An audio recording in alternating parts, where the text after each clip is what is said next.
There we go. Got that. Now I'm going to go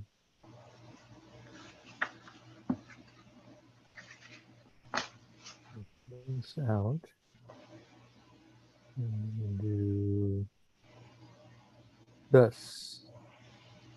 Okay. So if anybody gets lost, I'm now prepared to share my screen.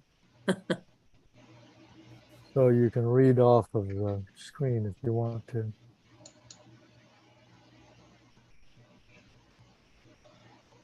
Okay.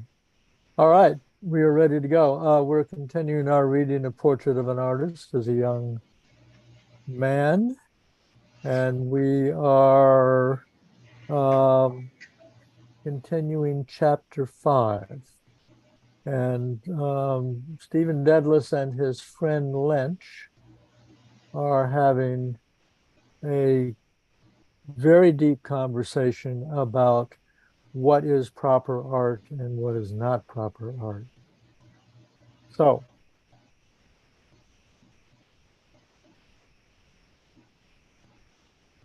we begin with Lynch saying, "You say that art must not excite desire," said Lynch.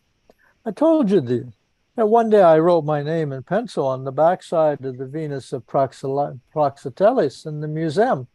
Was that not desire?" "I speak of normal natures," said Stephen. "You also told me that when you were a boy in that charming Carmelite school, you ate pieces of dried cow dung."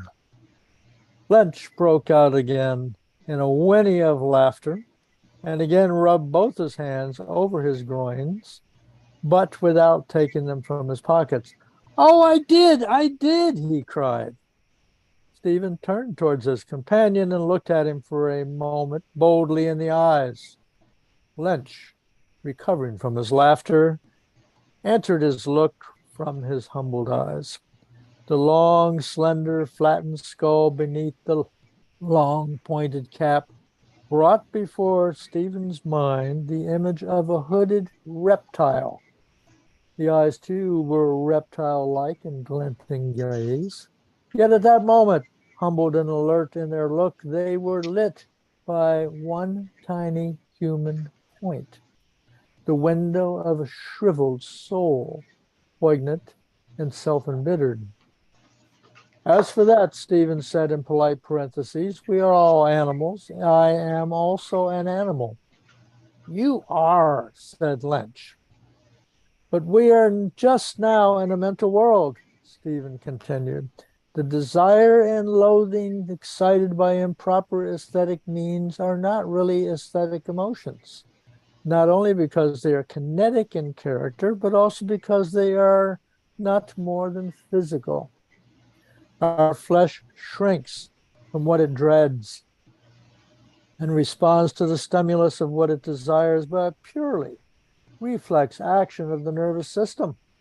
Our eyelid closes before we are aware that the fly is about to enter our eye." Next, please. We need a microphone, though, to assist in this.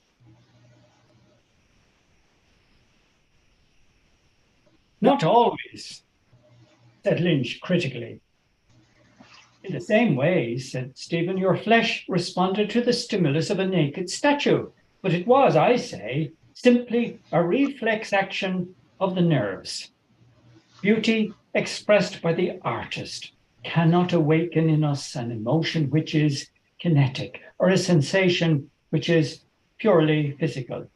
It awakens or ought to awaken or induces or ought to induce an ecstatic stasis, an ideal pity or an ideal terror. A stasis called forth, prolonged, and at last dissolved by what I call the rhythm of beauty." "What is that exactly?" asked Lynch. "Rhythm," said Stephen, "is the first formal aesthetic relation of part to part in any aesthetic whole, or of an aesthetic whole to its part or parts, or any part to the aesthetic whole of which it is a part. If that is rhythm, said Lynch, let me hear what you call beauty. And please remember, though I did not eat a cake of cow dung once, that I admire only beauty. Stephen raised his cap as if in greeting, then blushing slightly, he laid his hand on Lynch's thick tweed sleeve.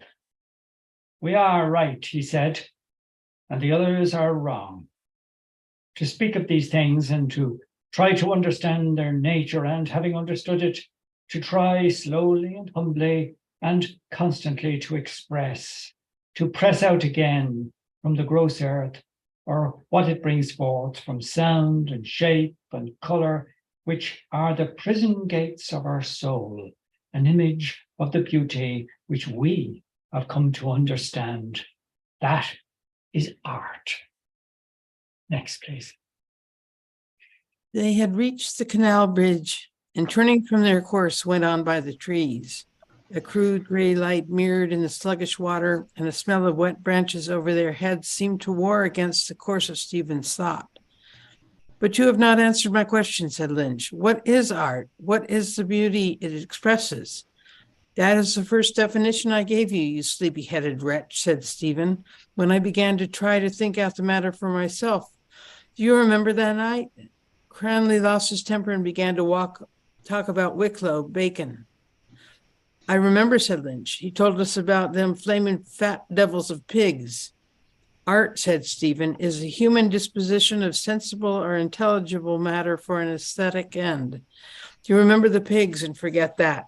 You are a distressing pair, you and Cranley. Lynch made a grimace at the raw gray sky and said, if I am to listen to your aesthetic philosophy, give me at least another cigarette. I don't care about it. I don't even care about women. Damn you and damn everything. I want a job of $500 a year. You can't get me one. Stephen handed him the packet of cigarettes. Lynch took the last one that remained, saying simply, proceed. Next, please. Aquinas, said Stephen, says that it is beautiful, the apprehension or which pleases. Lynch nodded. I remember that, he said. Pulchra sunt qua visa placent. He uses the word visa, said Stephen, to cover aesthetic apprehensions of all kinds, whether through sight or hearing or through any other avenue of apprehension. This word, though it is vague, is clear enough to keep away good and evil, which excite desire and loathing. It means certainly a stasis and not a kinesis. How about the true? It produces also a stasis of the mind. You would not write your name in pencil across the hypotenuse of a right-angled triangle. No, said Lynch. Give me the hypotenuse of the Venus of Praxiteles. Next, please. Static, therefore, said Stephen. Plato, I believe, said that beauty is the splendor of truth. I don't think that it has a meaning, but the true and the beautiful are akin. Truth is beheld by the intellect, which is appeased by the most satisfying relations of the intelligible. Beauty is beheld by the imagination, which is appeased by the most satisfying relations of the sensible. The first step in the direction of truth is to understand the frame and scope of the intellect itself, to comprehend the act itself of intellection. Aristotle's entire system of philosophy rests upon his book of psychology, and that, I think, rests on his statement that the same attribute cannot at the same time and in the same connection belong to and not belong to the same object or subject.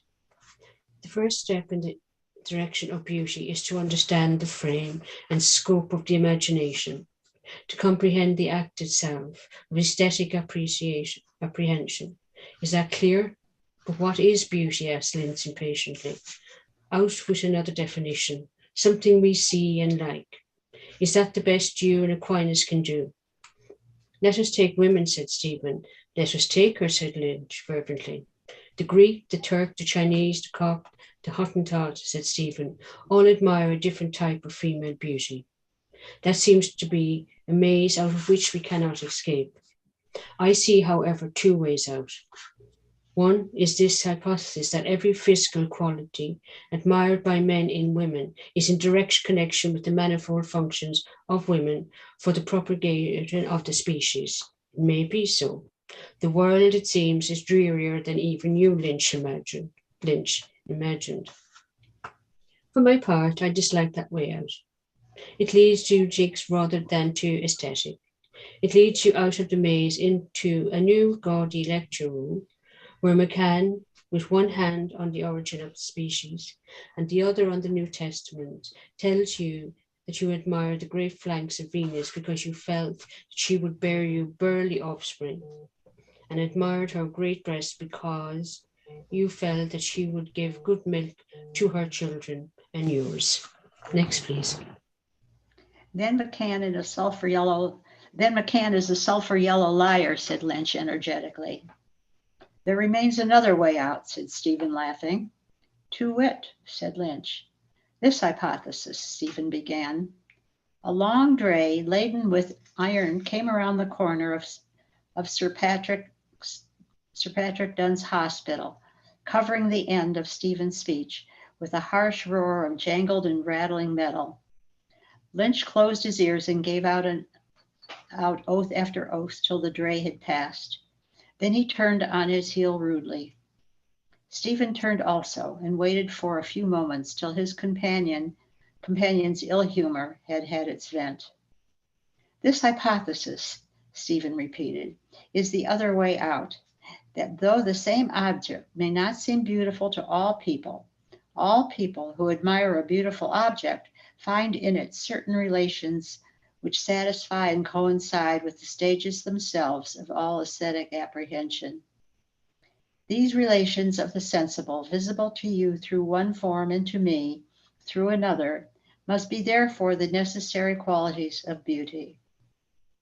Now we can return to our old friend St. Thomas for another pennyworth of wisdom. Lynch laughed. It amuses me vastly, he said, to hear you quoting him time after time like a jolly round friar. Are you laughing in your sleeve? Next, please.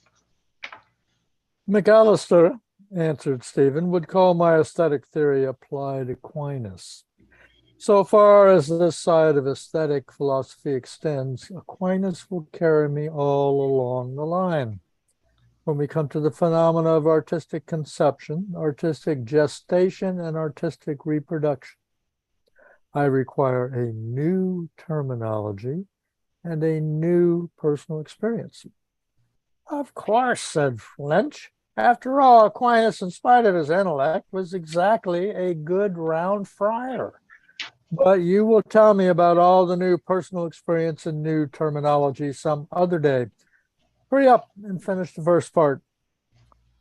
Who knows, said Stephen, smiling. Perhaps Aquinas would understand me better than you. He was a poet himself. He wrote a hymn for Maundy Thursday, and it begins with the words Pange lingua gloriosi. They say is the highest glory of the hymnal. It's an intricate and soothing hymnal. I like it. But there's no hymn that could be put beside that mournful and majestic processional song, the Vexilla Regis of Venantius Fortunatus. Lynch began to sing softly and solemnly in a deep bass voice. Impletus unqua consignit David fideli carmine, descendo nationibus, regnavit aligno Deus. That's great, he said, well pleased. Great music. Next. They turned into Lower Mount Street. A few steps from the corner, a fat young man wearing a silk neckcloth saluted them and stopped. Did you hear the results of the exams? He asked. Griffin was plucked. Halpin and O'Flynn are through the home civil. Mullen got 5th place in the Indian. O'Shaughnessy got 14th. The Irish fellows in Clark's gave them a feed last night. They all ate curry. His pallid, bloated face expressed benevolent malice. And as he had advanced through his tidings of success, his small, fat encircled eyes vanished out of sight and his weak, wheezing voice out of hearing. In reply to a question of Stephen's, his eyes and his voice came forth again from their lurking places. Yes, McCullough and I, he said. He's taking pure mathematics, and I'm taking constitutional history. There are 20 subjects. I'm taking botany too. You know, I'm a member of the field club. He drew back from the other two in a stately fashion and placed a plump woolen-gloved hand on his breast, from which he muttered wheezing laughter. From which muttered wheezing laughter at once broke forth. Bring us a few turnips and onions the next time you go out, said Stephen dryly, to make a stew. The fat student laughed indulgently and said, we are all highly respectable in the field club. Last Sunday we went out to Glenmalure, 7 of us. With women, Donovan, said Lynch. Donovan again laid his hand on his chest and said, our end is the acquisition of knowledge. Then he said quickly, I hear you are writing some essays about aesthetics. Stephen made a vague gesture of denial. Goethe and Lessing, said Donovan, have written a lot on that subject. The classical school and the romantic school and all that. The Lacan interested me very much when I read it. Of course, it is idealistic, German, ultra profound. Neither of the others spoke. Donovan took leave of them urbanely. I must go, he said softly and benevolently. I have a strong suspicion amounting almost to a conviction that my sister intended to make pancakes today for the dinner of the Donovan family. Goodbye, Stephen said in his wake. Don't forget the turnips for me and my mate. Next, please. Lynch gazed after him, his lip curling in slow scorn till his face resembled a devil's mask. To think that yellow pancake eating excrement can get a good job, he said at length, and I have to smoke cheap cigarettes. They turned their faces towards Marion Square and went on for a little in silence. To finish what I was saying about beauty, said Stephen, the most satisfying relations of the sensible must therefore correspond to the necessary phases of artistic apprehension. Find these and you find the qualities of universal beauty. Aquinas said, ad pulchritudinem tria requirentur integritas consonantia claritas. I translate it so, 3 things are needed for beauty: wholeness, harmony, and radiance. Do these correspond to the phases of apprehension? Are you following? Of course I am, said Lynch. And if you think I have an excrementitious intelligence, run after Donovan and ask him to listen to you. Stephen pointed to a basket which a butcher's boy had slung inverted on his head. Look at that basket, he said. I see it, said Lynch. In order to see that basket, said Stephen, your mind first of all separates the basket from the rest of the visible universe, which is not the basket. The first phase of apprehension is a bounding line drawn about the object to be apprehended. An aesthetic image is presented to us either in space or in time. What is audible is presented in time. What is visible is presented in space.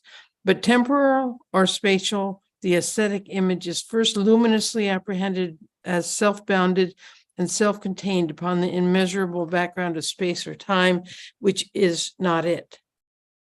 You apprehend it as one thing. You see it as one whole. You apprehend its wholeness. That is integritas. Bullseye, said Lynch, laughing. Go on. Orla. Then, said Stephen, you pass from point to point, led by its formal lines. You apprehend it as balanced part against part within its limits. You feel the rhythm of its structure.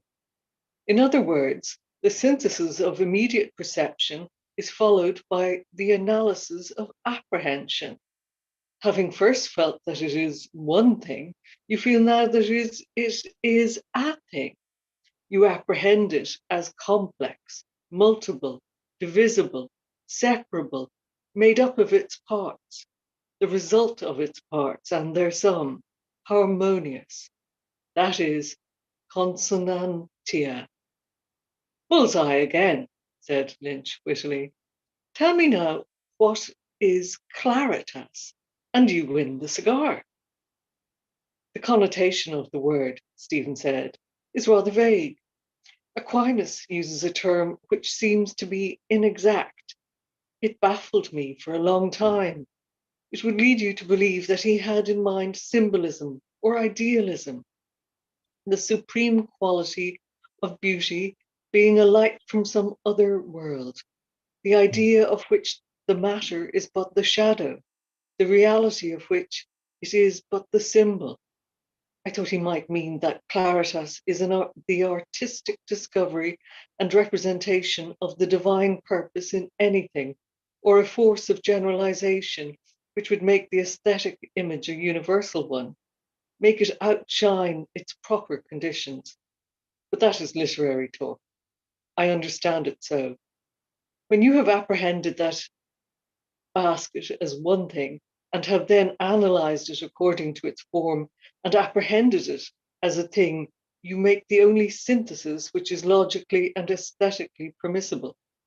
You see that it is that thing which it is and no other thing, the radiance of which he speaks in the scholastic quidditas, the whatness of a thing. This supreme quality is felt by the artist when the aesthetic image is first conceived in his imagination. The mind in that mysterious instant Shelley likened beautifully to a fading coal. The instant wherein that supreme quality of beauty, the dear radiance of the aesthetic image, is apprehended luminously by the mind which has been arrested by its wholeness and fascinated by its harmony in the luminous silent status of aesthetic pleasure. Next, please. A spiritual state, very like to that cardiac condition, which the Italian philosopher, Luigi Galvani, using a phrase almost as beautiful as Shelley's, called the enchantment of the heart. Stephen paused, and though his companion did not speak, felt that his words had called up around them a thought-enchanted silence. What I have said, he began again, refers to beauty in the wider sense of the word, in the sense which the word has in the literary tradition. In the marketplace, it has another sense. When we speak of beauty in the second sense of the term, our judgment is influenced in the first place by the art itself and by the form of that art. The image, it is clear, must be set between the mind or senses of the artist himself and the mind and senses or senses of others.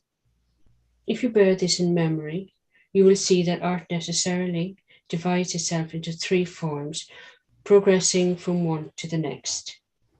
These forms are the lyrical form, the form wherein the artist presents his image in immediate relation to himself, the epical form, the form wherein he presents his image in immediate relation to himself and to others, the dramatic form, the form wherein he presents his image in immediate relation to others. That you told me a few nights ago, said Lynch, and we began the famous discussion. I have a book at home, said Stephen, in which I have written down questions which are more amusing than yours were.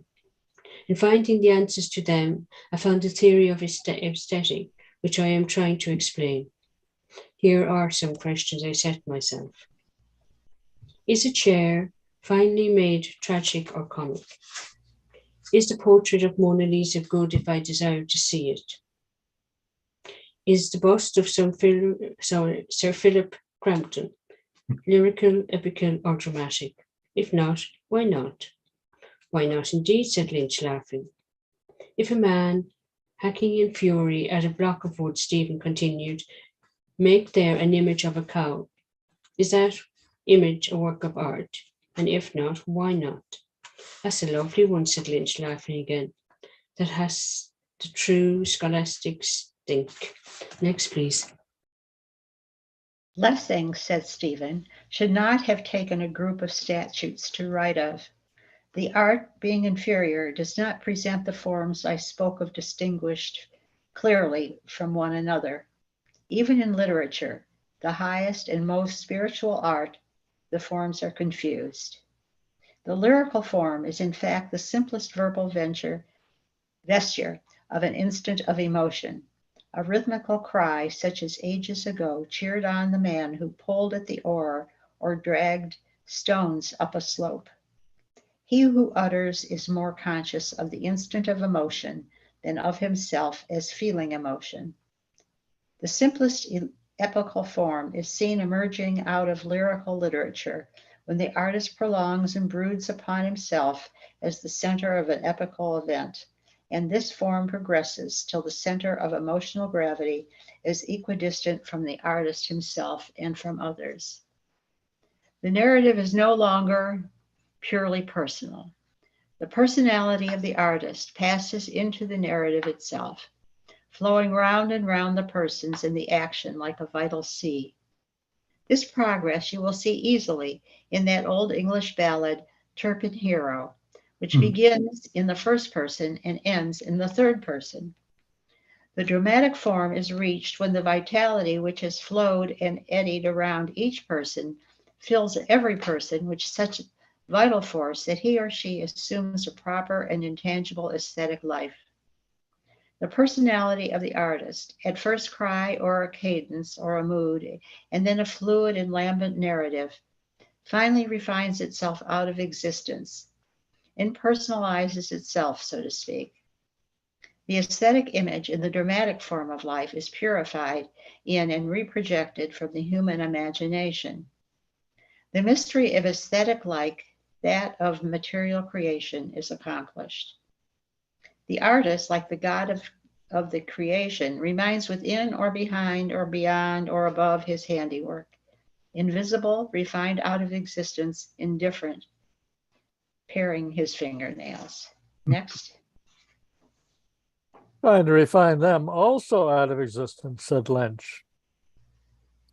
A fine rain began to fall from the high-veiled sky, and they turned into the Duke's lawn to reach the National Library before the shower came. What do you mean, Lynch asked surlily, by prating about beauty and the imagination in this miserable, God-forsaken island? No wonder the artist retired within or behind his handiwork after having perpetrated this country. The rain fell faster. When they passed through the passage beside the Royal Irish Academy, they found many students sheltering under the arcade of the library. Cranley, leaning against a pillar, was picking his teeth with a sharpened match, listening to some companions. Some girls stood near the entrance door. Lynch whispered to Stephen, "Your beloved is here." Stephen took his place silently on the steps below the group of students, heedless of the rain which fell fast, turning his eyes towards her from time to time. She stood silently among her companions. She has no priest to flirt with, he thought, with conscious bitterness, remembering how he had seen her last. Lynch was right. His mind, emptied of theory and courage, lapsed back into a listless peace. So, Bill, do you know where we are? Your microphone is off. No? Okay, so Joe, why don't you go ahead and take it away then? He heard the students talking among themselves. They spoke of two friends who had passed the final medical examination, of the chances of getting places on ocean liners, of poor and rich practices. That's all a bubble. An Irish country practice is better. Hines was 2 years in Liverpool, and he says the same. A frightful hole, he said it was, nothing but midwifery cases. Do you mean to say it's better to have a job here in the country than in a rich city like that? I know a fellow, Hines has no brains. He got through by stewing, pure stewing. Don't mind him. There's plenty of money to be made in a big commercial city. Depends on the practice. Eo credo, ut vita pauperum est simpliciter atrox, simpliciter sanguinarius atrox in Liverpoolio. Their voices reached his ears as if from a distance, in interrupted pulsation.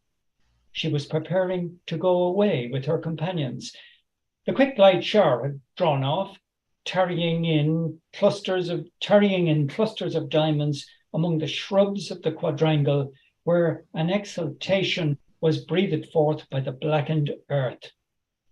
Their trim boots prattled as they stood on the steps of the colonnade, talking quietly and gaily, glancing at the clouds, holding their umbrellas at cunning angles against the few last raindrops, closing them again, holding their skirts demurely. And if he had judged her harshly, if her life were a simple rosary of hours, her life simple and strange as a bird's life, gay in the morning, restless all day, tired at sundown, her heart simple and willful as a bird's heart. Katrina, I think, isn't it? Unless Bill, are you ready to read? Okay. Towards dawn he awoke. Oh, what sweet music. His soul was all dewy wet. Over his limbs in sleep, pale, cool waves of light had passed. He lay still, as if his soul lay amid cool waters, conscious of faint, sweet music.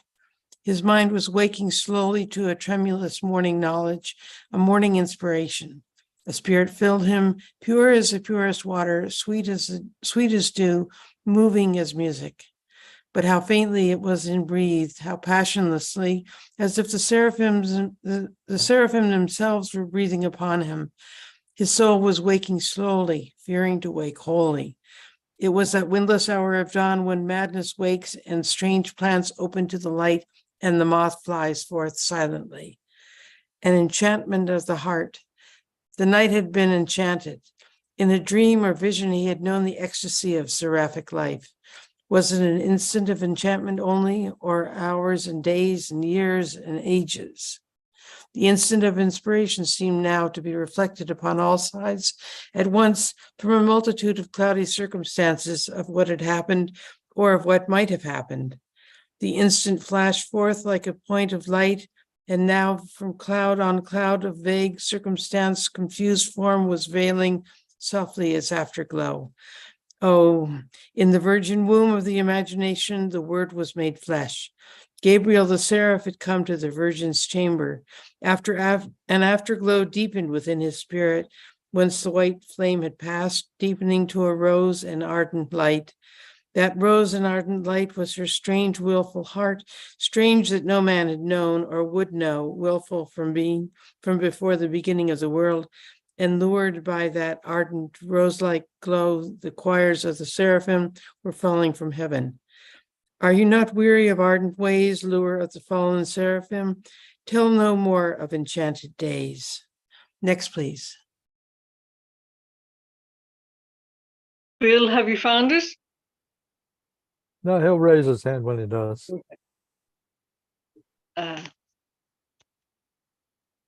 The verses passed from his mind to his lips, and murmuring them over, he felt the rhythmic movement of a villanelle pass through them. The rose-like glow sent forth its rays of rhyme, ways, days, blaze, praise, rays. Its rays burned up the world, consumed the hearts of men and angels, the rays from the rose that was her willful heart. Your eyes have set man's heart to blaze, and you have but your will of him.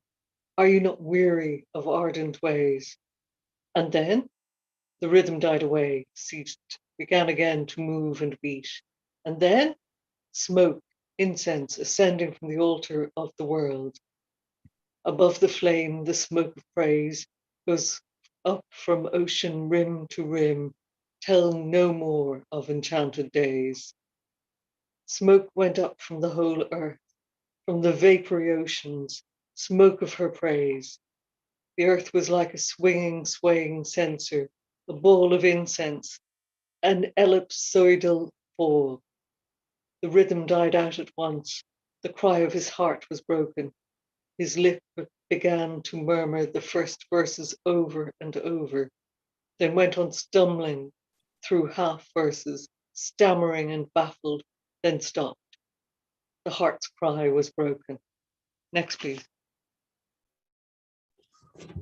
The veiled, windless hour had passed, and behind the panes of the naked window, the morning light was gathering. A bell beat faintly very far away. A bird twittered, 2 birds, 3.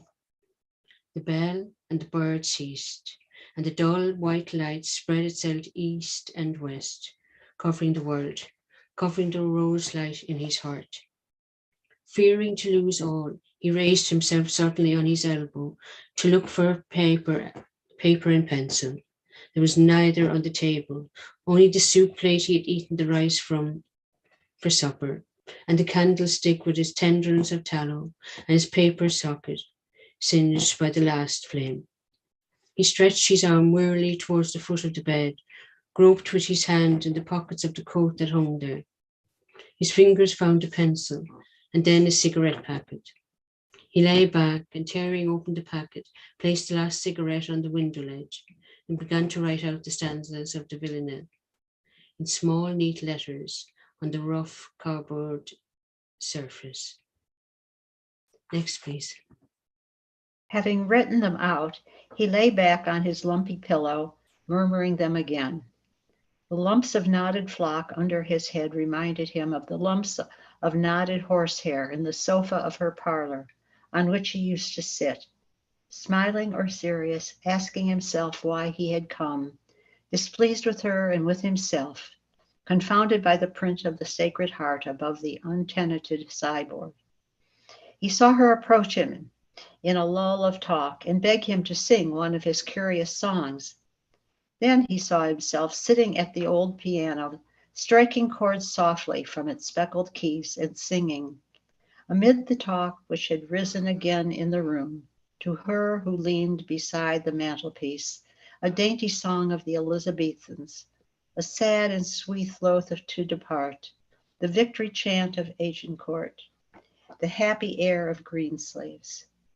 While he sang and she listened or feigned to listen, his heart was at rest. But when the quaint old songs had ended and he heard again the voices in the room, he remembered his own sarcasm. The house where young men are called by their Christian names a little too soon. At certain instants, her eyes seemed about to trust him, but he had waited in vain. He passed now, dancing lightly across his memory as she had been that night at the carnival ball, her white dress a little lifted, a white spray nodding in her hair. She danced lightly in the round. She was dancing toward him, and as she came, her eyes were a little averted, and a faint glow was on her cheek.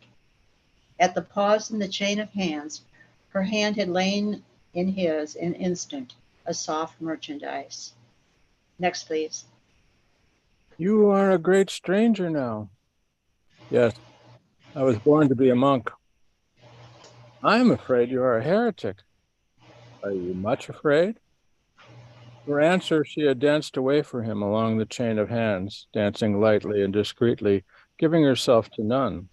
The white spray nodded to her dancing, and when she was in shadow, the glow was deeper on her cheek. A monk. His own image started forth, a profaner of the cloister, a heretic Franciscan, willing not to serve, spinning like Gherardino de Borga de San Donino, a lithe web of sophistry, and whispering in her ear, "No, It was not his image.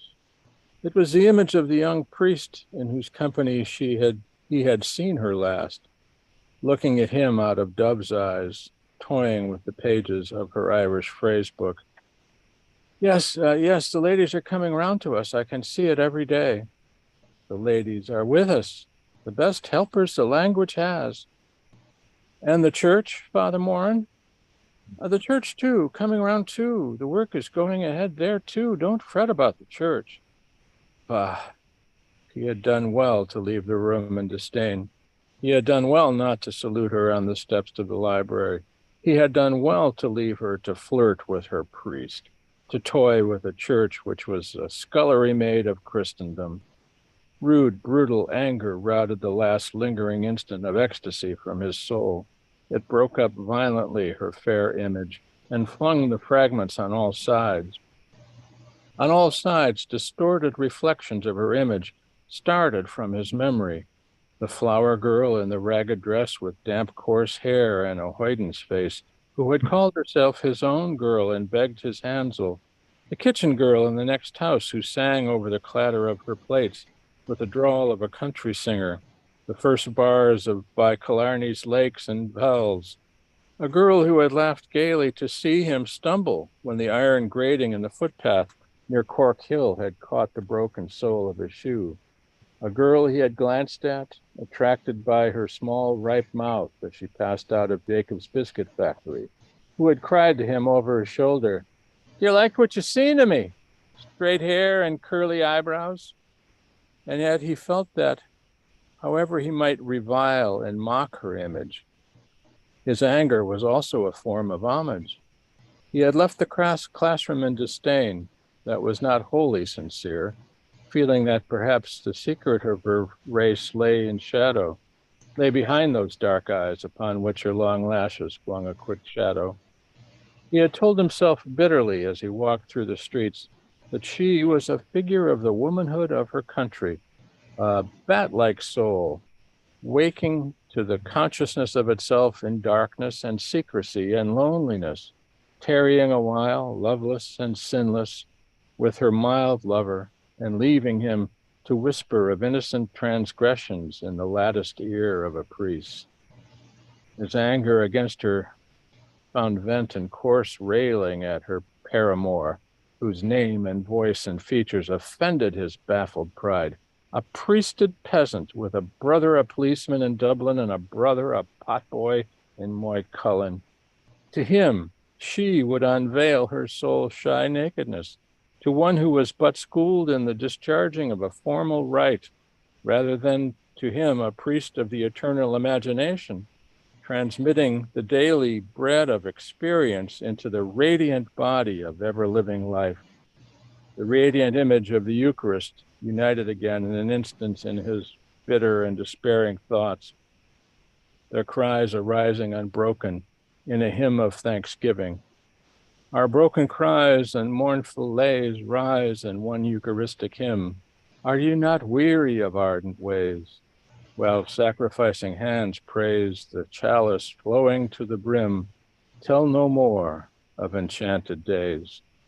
He spoke the verses aloud from the first lines, till the music and rhythm suffused his mind, turning it to quiet indulgence, then copied them painfully to feel them the better by seeing them, then lay back on his bolster.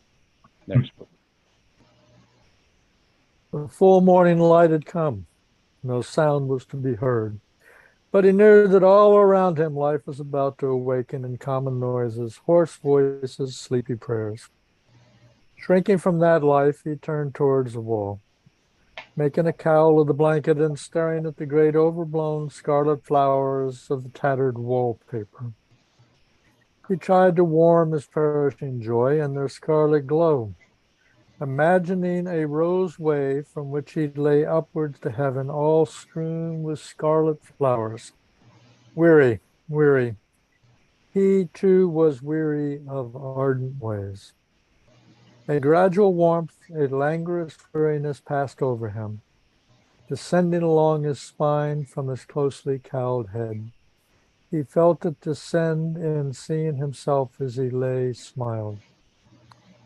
Soon he would sleep.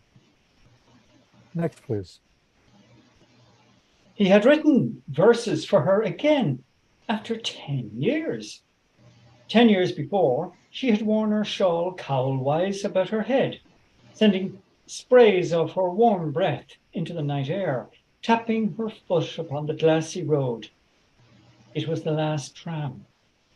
The lank brown horses knew it and shook their bells to the clear night in admonition. The conductor talked with the driver, both nodding often in the green light of the lamp. They stood on the steps of the tram, he on the upper, she on the lower. She came up to his step many times between their phrases and went down again, and once or twice remained beside him, forgetting to go down, and then went down. Let be, let be. 10 years from that wisdom of children to his folly. If he had sent her the verses, they would be read out at breakfast amid the tapping of eggshells. Folly indeed. Her brothers would laugh and try to wrest the page from each other with their strong, hard fingers. The suave priest, her uncle, seated in his armchair, would hold the page at arm's length, reading it, smiling, and approve of the literary form. No, no, that was folly. Even if he sent her the verses, she would not show them to others. No, no, she could not. He began to feel that he had wronged her. A sense of her innocence moved him almost to pity her, an innocence he had never understood till he had come to the knowledge of it through sin, an innocence which she, too, had not understood while she was innocent, or before the strange humiliation of her nature had first come upon her. Then first her soul had begun to live as his soul had when he had first sinned, and a tender compassion filled his heart as he remembered her frail pallor and her eyes humbled and saddened by the dark shame of womanhood. While his soul had passed from ecstasy to languor, where had she been?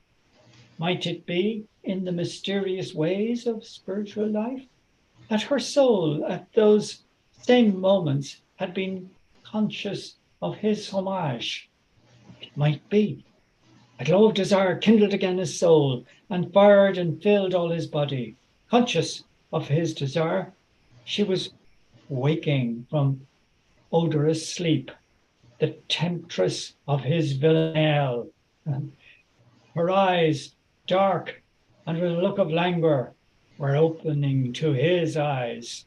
Her nakedness yielded to him, radiant, warm, odorous, and lavish-limbed, enfolded him like a shining cloud, enfolded him like water with a liquid life, and like a cloud of vapor, or like water circumfluent in space, the liquid letters of speech, symbols of the element of mystery, flowed forth over his brain. Are you not weary of ardent ways, Lord of the fallen seraphim?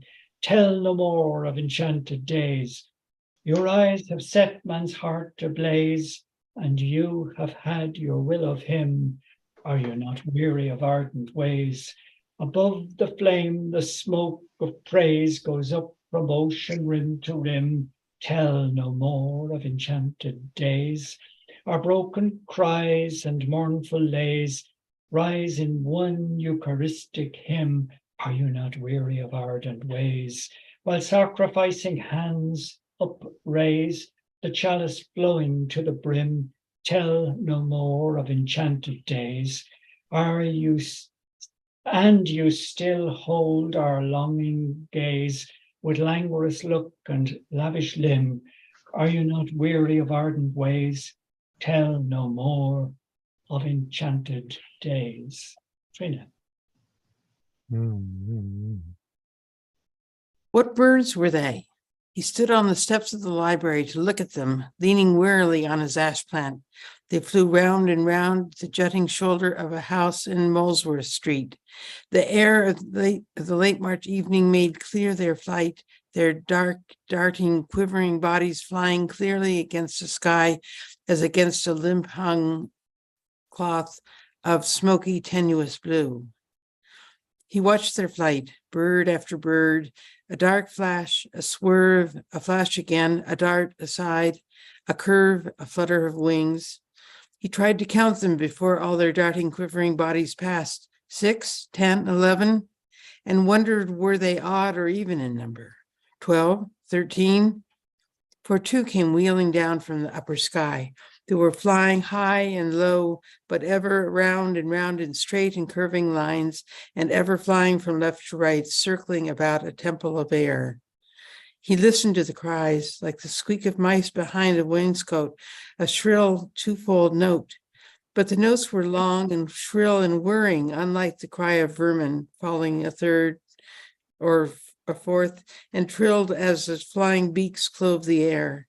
Their cry was shrill and clear and fine and falling like threads of silken light unwound from whirring spools. The inhuman clamor soothed his ears, in which his mother's sobs and reproaches murmured insistently, and the dark, frail, quivering bodies wheeling and fluttering and swerving around an airy temple of the tenuous sky soothed his eyes, which still saw the image of his mother's face. Why was he gazing upwards from the steps of the porch, hearing their shrill twofold cry, watching their flight? For an augury of good or evil?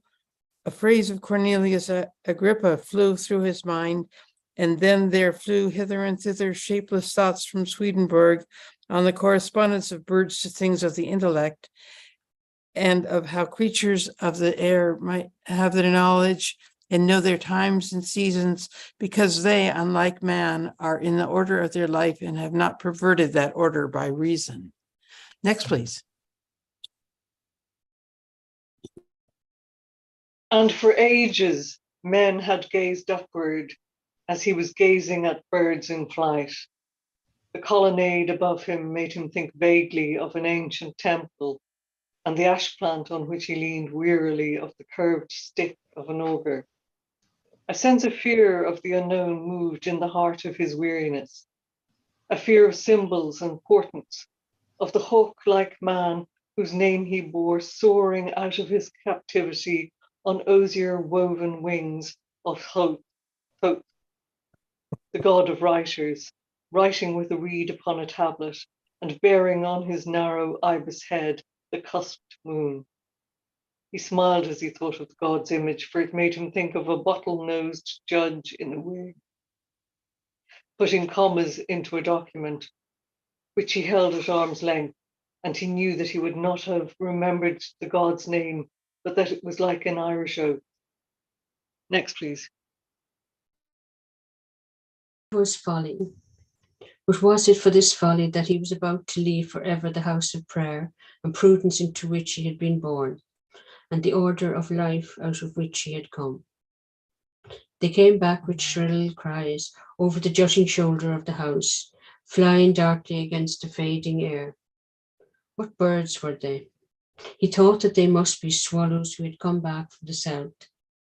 Then he was to go away, for they were birds ever going and coming, building ever an unlasting home under the eaves of men's houses, and ever leaving the homes they had built to wander.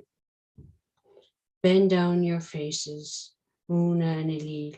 I gaze upon them as the swallow gazes upon the nest under the eaves before he wandered the loud waters.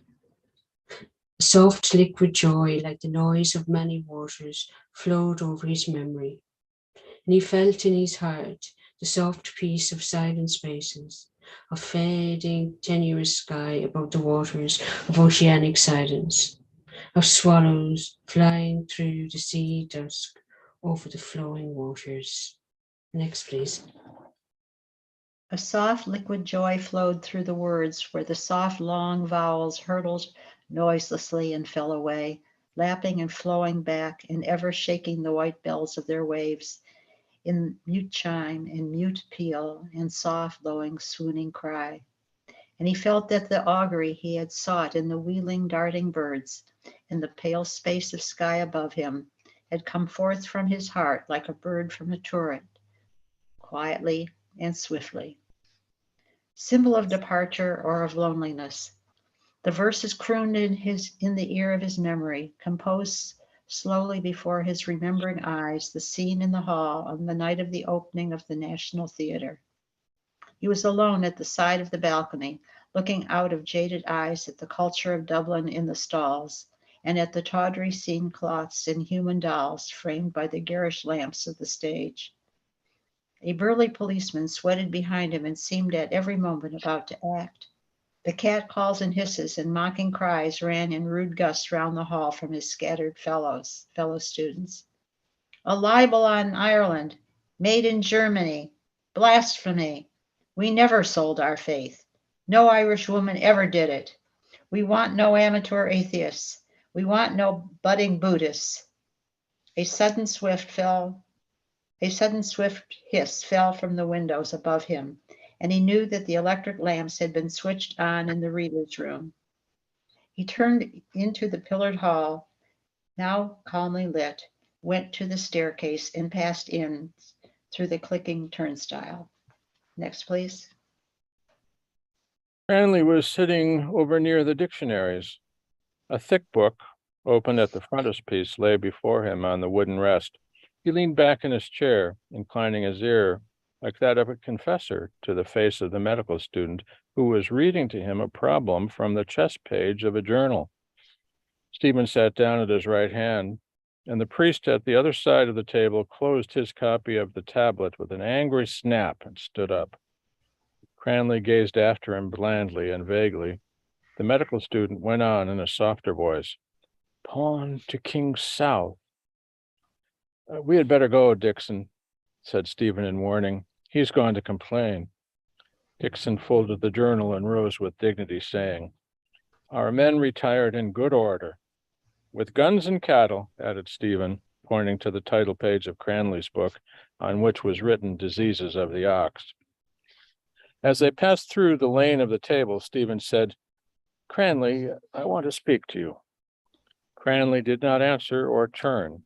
He laid his book on the counter and passed out, his well-shod feet sounding flatly on the floor. On the staircase he paused, and gazing absently at Dixon, repeated, Pawn to King's bloody fourth. Put it that way if you like, Dixon said. He had a quiet, toneless voice and urbane manners, and on a finger of his plump, clean hand he displayed at moments a signet ring. As they crossed the hall, a dwarfish stature came towards them. Under the dome of his tiny hat, his unshaven face began to smile with pleasure, and he was heard to murmur. The eyes were melancholy as those of a monkey. Good evening, gentlemen, said this double-grown, monkeyish face. Warm weather for March, said Cranley. They have the windows open upstairs. Dixon smiled and turned his ring. The blackish, monkey-puckered face pursed its human mouth with gentle pleasure, and its voice purred. Delightful weather for March, simply delightful. There are two nice young ladies upstairs, Captain. Tired of waiting, Dixon said. Cranley smiled and said kindly, The captain has only one love, Sir Walter Scott. Isn't that so, Captain? What are you reading now, Captain? Dixon asked. The Bride of Lammermoor? I love old Scott, the flexible lips said. I think he writes something lovely. There's no writer can touch Sir Walter Scott. He moved a thin, shrunken brown hand gently in the air in time to his praise, and his thin, quick eyelids beat often over his sad eyes. Sadder to Stephen's ear was his speech. A genteel accent, low and moist, marred by errors. And listening to it, he wondered, was the story true? And was the thin blood that flowed in his shrunken frame noble and come of an incestuous love? Next, please. Hmm. Uh-huh. I believe we will stop here for today. Okay. Incestuous love. Oh my goodness.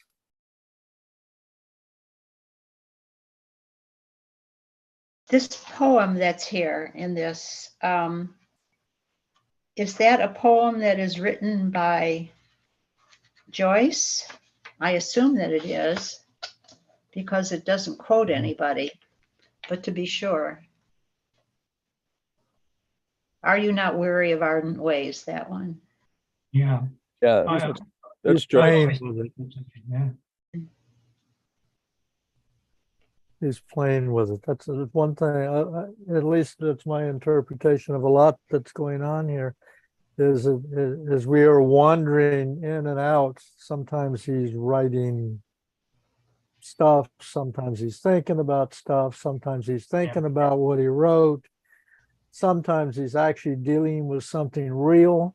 It's quite something. I mean, I really didn't realize before our current reading how profound and many leveled and open to many, many questions this whole thing is. Mhm. Mhm. Yes. I couldn't help thinking on their argument about art, about our dear governor in Florida banning Shakespeare. Are you? Perceptions.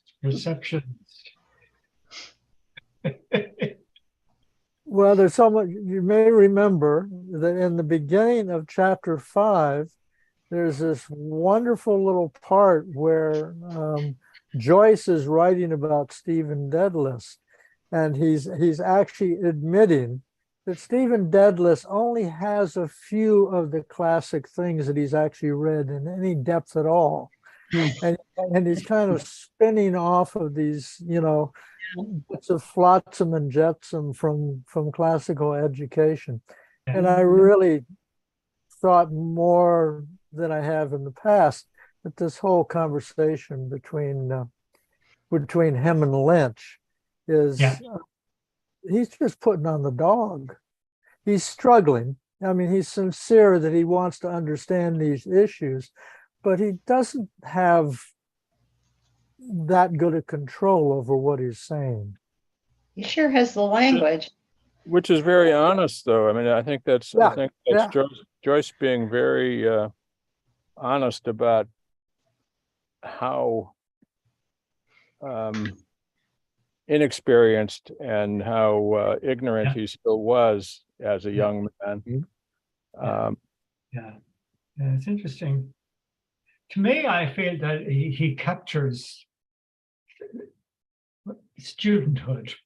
Mm. You could stand at the bus stop with a bunch of university students and hear them talking. They don't know what they're talking about, but they've all the language phraseologies for the exams. They can tell the 4 points. They don't. But everyone was like that when they were a student. It's just painting the picture. Yeah, it's just like learning to walk. I mean, if you watch a baby and it's struggling and trying, and it's kind of top heavy and this is all the same sorts of things mentally, except the wonderful part about it is we all know that Joyce went on to thoroughly master this, as opposed to most people that never get past that early babyhood stage. So he's taken his own experience and again turned it into art and literature, but it's probably very likely almost verbatim some of the conversations he would have had with his brother Stanislaus on their many evening walks together, when I think Joyce, in his other letters and writings and stuff, talks about how he used Stan as a sounding board for his ideas, and he does the same with Cranley, and he does the same with Mulligan and Ulysses. He does it with Lynch. He does it with whoever he feels Yeah. comfortable enough with to open up to, and also who he feels might actually understand not just what he's saying, but the spirit and the passion and Mhm. the importance of what they're discussing. Yeah. Mm-hmm. Mm-hmm. And then at the same time, others are saying, well, one other saying, I want a job at 500 a year. And Mm. they're saying, you know, doctors practice in Liverpool are no bloody use. And, you know, and again, it's fear of the future and kind of sort of almost a pretense of confidence. I'm working from memory of my own situation, you know, as much as the book. But Yeah. so I sort of heard people say, this reminds me of my university days, you know, with this particular part. And I sort of think that explains, like, Joyce is nothing but a great realist at describing things. Yeah. Well, Yeah, that's Reminds me of, go ahead. I was just going to say that's the marvelous thing about this is that he opens the doors and lets us see all this stuff, and he goes off onto all these tangents and all this sort of stuff, and then almost in an instant we come back to some very descriptive thing of something very mundane that you know. Oh, well, we're touching reality for a paragraph or two before we sail off into the butcher's boy with the basket over his head, you know. That sort of belongs in Cyclops, doesn't it? Sort of somewhere.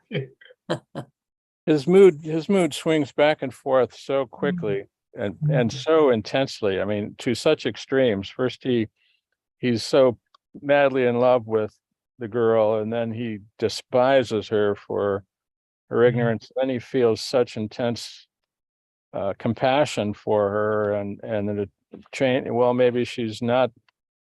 You know, no, she wouldn't do that. She wouldn't let her brothers read or the priest read it. And then he gets on about the priest, this young priest, and how could she pay any attention to that when she's got me to listen to and to talk, you know? And then that very oblique reference to Yeats and the Playboy of the Western World, the first production, just that as a memory from when he was there. And that being his, I think that's what's leading up to his decision to leave Ireland. He remembers that. That's the level, that's the stage at which the Irish public considers art. Yeah, I would like to read those few lines just again, because this is taking place at a play, right? And the audience is like going berserk. Yeah.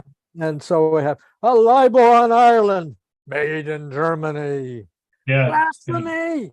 We never sold our faith. We want no amateur atheist. We want no budding Buddhist. These are the ladies in their shifts, isn't it? That scene. Yeah. Just the mention of the word shift was enough to scandalize everyone. How could you talk about a woman's shift? Yeah. Yeah. I'll try to find the one of the reports about that particular event in Irish theater, where it's quite marvelous to see the whole thing. And of course, the whole thing, you know, repeated again with the Playboy of the Western World. Oh yeah. Yeah, and I think that is what that's what's so. Sorry, I'm hopping all over the place of this, but that's so wonderful. Well, so wonderful about Circe. You know that when he comes to write about Circe, this Circe episode, as you know, there are no such thing as prostitutes in Ireland. You know. Right. And he manages to write about them, and it's fantastic. I thought his writing about the birds was pure poetry. Mm-hmm. It was simply beautiful. Yeah. But even then, he still acknowledges his own shortcomings, in that he doesn't know what kind of bird it is, and he knows he should know. And later on in life, he would know exactly what kind of bird it was that he was looking at. What birds were they? Yeah.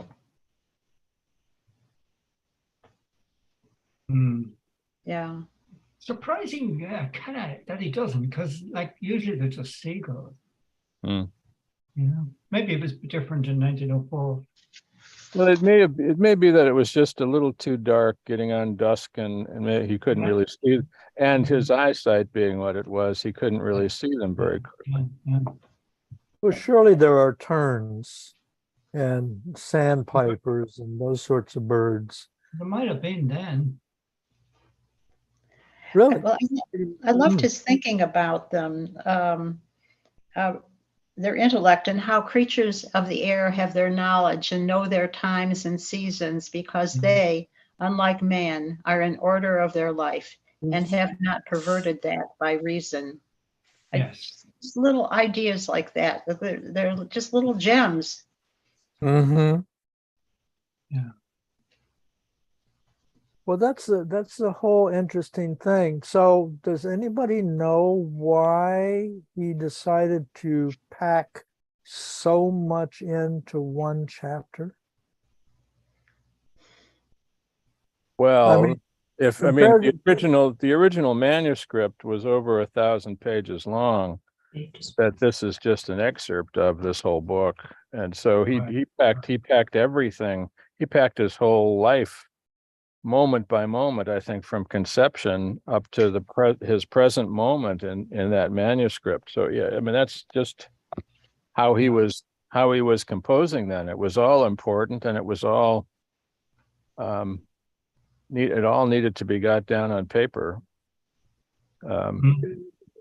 So is there a strong, I mean, I know there is a parallelism between Stephen Hero and Portrait of an Artist. But I mean, is there a strong correlation between It's the not two? even, I wouldn't say it's a parallel or a correlation. It's just a different excerpt. The Stephen Hero is the remains of the manuscript from his burning of it, and it's unedited.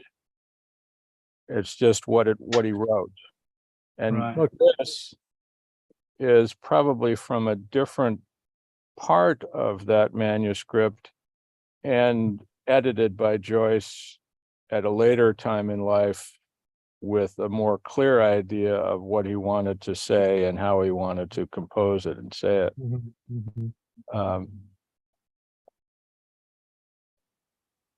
Yeah, it'll be interesting to read Stephen Hero again. I've never read it. Oh, good. All right. Well, we will be reading it in the very near future. I would say within We're near the end, aren't we? probably within 2 weeks, we'll be reading it. And We only have about 20 pages left. is that right? See, I'm using it. Yeah. Okay. About 20 pages, which is about 3 minutes a page, roughly, maybe 6. Yeah. So that's an hour, Mm. and then some discussion. So maybe in 2 weeks' time, we'll start Stephen Hero. It's great.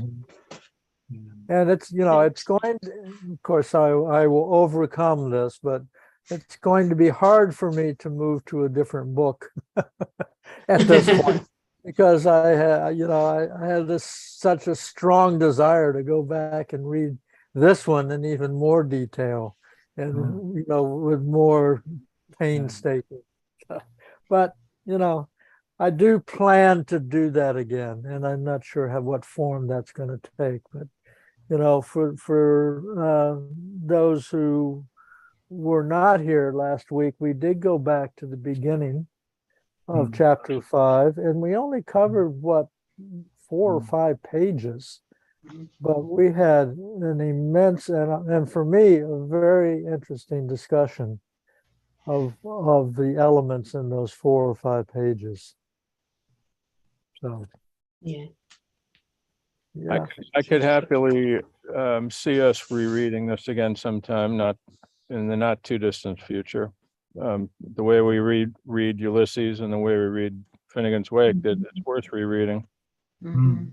Okay, well, let me propose this, just so everybody can think about it, that we go on and we read Stephen Hero, and then maybe after Stephen Hero, go back and do Portrait of an Artist again. Could be interesting. Because we Yeah. do cover a lot of ground in Mhm. in one night, in one session, Mhm. Mhm. and it moves very quickly, doesn't it? Over topics. Yeah, And yeah, by it the was time very you reach quickly. the last topic, you kind of have forgotten what you were thinking about the topic at the start of the reading. Well, that is a thing, and I think it's particularly true in chapter 5. That there's like a bunch of stuff in there, and it moves very, very quickly. I mean, we could probably spend an hour just talking about that description of him and the girl. Yeah, there's a lot of questions in there, aren't there? Like the 10 years. Like, was he 11 years old when he met her? He covers that in one of his short stories that we read in Dubliners, didn't he? Oh, is that the girl? Is that the same girl? That's what I'm guessing, because they're on the Artaby, is it? Or Evelyn? No, Evelyn didn't go. You mean an The Araby? Artaby, you were getting the Araby? You talk about that girl? Artaby, yeah. Maybe. Where he And wants he goes to to a birthday. He goes to a birthday party. Maybe he said that she had started this. Remember, he was talking about how he was different from other people, and he did perform at the birthday party. And then he went back into himself, and he sat in the corner. And then they were last to leave, himself and this girl, Evelyn, or not Evelyn, whatever her name is. Eileen. And Is it Eileen? No. And what happened? They had to get a tram or whatever across Dublin, and the girl was on the tram as well. Do you remember that? Yeah, well, No. it's a very I have same, her. moment when they're on the steps and she's going up and down and he's tentative. Should he kiss her? Should he hold her? And he does nothing, and then spends the rest of his life regretting it. Yeah. That's it. Which story is that? Pardon? Which story is that? I'm trying to remember. It could be even at the start of this book. I think it's talking about. Oh, it's not Dubliners then, because I was thinking initially. I thought initially that it was, but no, Yeah, I think it's actually one of the earlier chapters in this. And then he's talking about a little Protestant girl. Is this a little Protestant girl that he was? Yeah, that's Eileen Pants. So that's Eileen. Yeah. Yeah. Oh, that Eileen. I'm sorry. Okay. Eileen is not on the tram. It's before I joined the group. But I do remember it from years ago. Yeah. So I can't remember, but it's very recent that I was reading about it. Yeah. I've talked to two people and mentioned I was reading this, and they were both men who had read it in their youth, and they almost got sort of. I talked to them at different times, and it was like it represented their youth for them. Yes. Reading this book, it just so echoed for them when they were young. Yeah. And it was just, and I hadn't read it before. So the way if you don't read the book that other people are reading at a particular time, totally miss out a whole load of references. A bit like today, you'd miss the pop culture references if you weren't on a particular social media thing. So it's very interesting that I'm reading it now. In Stephen Hero, he calls the girl Emma Cleary. Oh, Emma Cleary. And in portrait, he calls her EC. EC. Um, so EC? it's the same, yeah. Yeah, it's the same person. And isn't there something in Ulysses in the National Library that he catches a glimpse of EC? Maybe, absolutely. That in my imagination, There is imagination something takes around. hold of me, but there is something. I Yeah, remember trying to find it is. and I couldn't, but I certainly read it in a commentary that he. And there is a catches girl glimpse. called Eileen as well. Sorry, Joe. Hmm. Oh dear. There'll be no housework done again this week. We go back over reading this. Oh, yeah, this takes hold of your life, this stuff, you know. Oh yeah. Actually, you may Eileen remember, lived next door. Yeah. for those of you who were here last week, you may remember that Joe was talking about pants because we had pants up and yes. thing. And Yeah. I did go and I looked up and using the search mechanism on the complete works of Joyce, I did go and look up pants and I And looked trousers. up trousers. Yeah, I saw that. And then I actually had to shrink it down to had to Thank you. change pants somehow because we were getting, panting and Yeah, pants good. together. Elephants. But the number of times that trousers showed up was astounding. It was Yeah. something like 143 times. Yeah, Trousers yeah. appears. So Yeah, I divided it now in my head without looking at the book. I divided it into the number of pages in the book, and it's about once in every 5 pages. I decided, I saw your number. I said, well, maybe that's not too bad. And occasionally he'll refer to bags, which are Well, there you go. You see, yeah, Oxford bags, and that whole scene debagging. when he says, "Don't debag me, don't debag." Don't debag me, Clive Clemthorpe. Clive, yeah, Clemthorpe, right? Clemthorpe, yeah. When they're going to Yeah, pant or try to pant him. you can become very eccentric very quickly with these writings.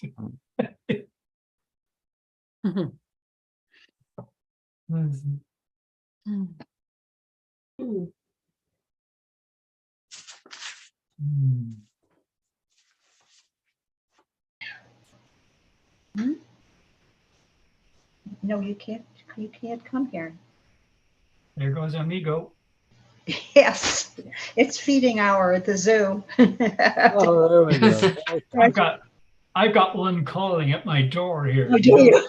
Yeah, sort of saying, get off that computer and come and talk to me and feed me. There we go. How'd you decide when the conversation ends? And I will say, well, actually, it's the cats that decide. The cats decide. Oh dear. I've pushed him away and to the point where he's getting a little crazy. Okay. All right. Well, any last comments, questions? Yes. Back at the top. In chapter 2, Mm-hmm. I've underlined it. The noise of children at play annoyed him, and their silly voices made him feel even more keenly than he had felt at Congo's that he was different from others. He did not want to play. He wanted to meet in the real world the unsubstantial image which his soul constantly beheld. And then obviously I'm trying to find the bit on the bus. We're not made to live his heart deep. Must go. I found the start of it anyway. Mm-hmm. So it must be in that one that they shared the tram on the way home. And that's chapter 2, you say, is it? Yeah. Yeah. Mm-hmm. Okay. Oh, that's right. And I need to make a note about that play so I can find it. Oh, I'll look it up. Right. Let's see. Right. That play. Yeah. Okay. Well, lots of fun. Okay. Yeah. Yes, great. So we will gather again next week And, Yes. Indeed. and Ron, and like I say, if you haven't got your copy of Stephen Hero, the pressure's on now. And if you do have any trouble, let me know. I can at least find you an online copy of it. And there is a technique, if you don't know, you can split screen. You can split screen between Zoom and the text on the internet. And so, to give you an example, on Saturdays I read in French, and I've discovered that it's better for me to read the French on the PDF, which is available. So I log on to the Zoom, and then I log on to the PDF, and then I expand the page of the PDF so it takes up the screen. But everybody thinks that I'm, right there. My face is still on the screen and all that. But I can easily read the text that way. And I can hear everybody's voices just fine. So that's one way, if you ever have any difficulty finding text that you're reading. It's pretty effective, actually, once you get used to it. Okay. Okay. Super. Thank you, John. Okay. Thank you. See you next week. Bye, everyone. Bye, everyone. Bye. Those Karen.